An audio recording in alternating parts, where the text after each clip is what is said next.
This is Albert Samuela, and at this point in our water demand management training, we'll talk about how you can plan, manage, and also implement your water demand management program in your own facility or in your own site.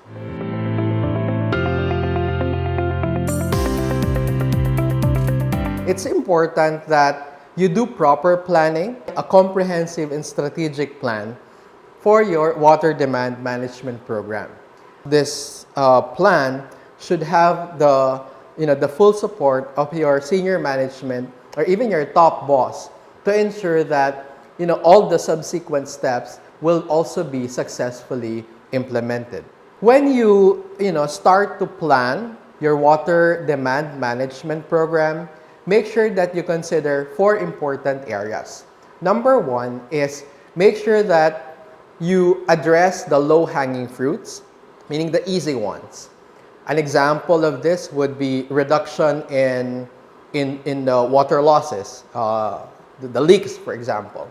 Okay, so these are one area that you can easily address, that can easily also get people's involvement. All right. The second area that you should consider would be increasing the water efficiency of fixtures, equipment, systems, and processes. The third area is that you should have proper education of your stakeholders.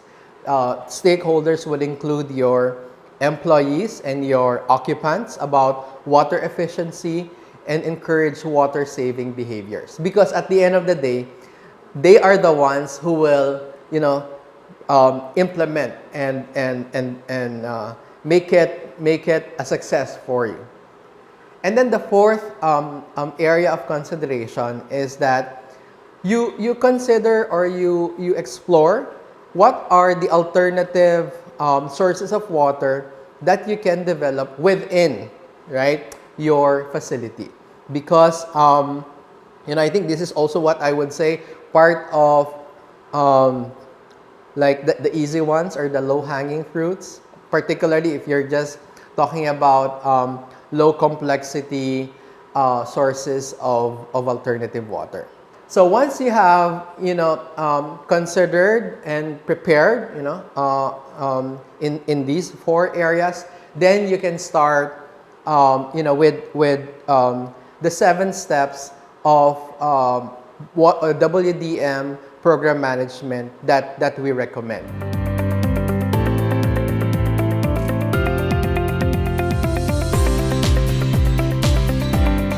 You first make a commitment.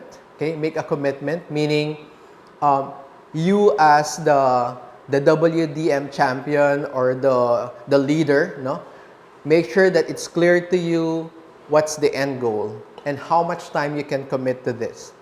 And then you assess the facility water use. Establish the baseline, because you won't be able to proceed to the next step if you don't know the baseline, meaning you don't know where you're coming from. Okay? The third step is for you to set and communicate the goals. So after you have established the baseline, then you know how much target you can set. Okay? Once you have set the target, make sure that it's properly communicated and vetted by your senior management and also by your stakeholders. Okay? So once the targets have been set, meaning you already know, let's say for example, how many percent water are you targeting to reduce or to reduce, let's say, in a certain number of years, then you create an action plan. So that's step 4. An action plan that would include, what are the specific sequence of actions or tasks, and then who are the responsible members of your team that needs to execute or who need to execute the specific actions and tasks. And then who are the people whom you need support from, not just from the core WDM program team. Okay, so you set clear timeline as to when the actions or the task will be completed. So once you have developed the action plan, you implement the plan. Okay? So part of implementing the plan is making sure that, the schedule is being followed. When are we supposed to deliver this milestone, for example? Okay?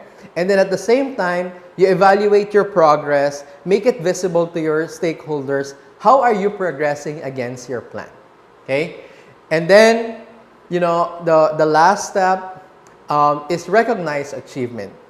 Actually, to be, the common practice is you don't really wait for the last step or the final step or the final output before you celebrate success. You look for small successes along the way and make sure that you recognize people who contribute and people, who help you in terms of, achieving those milestones.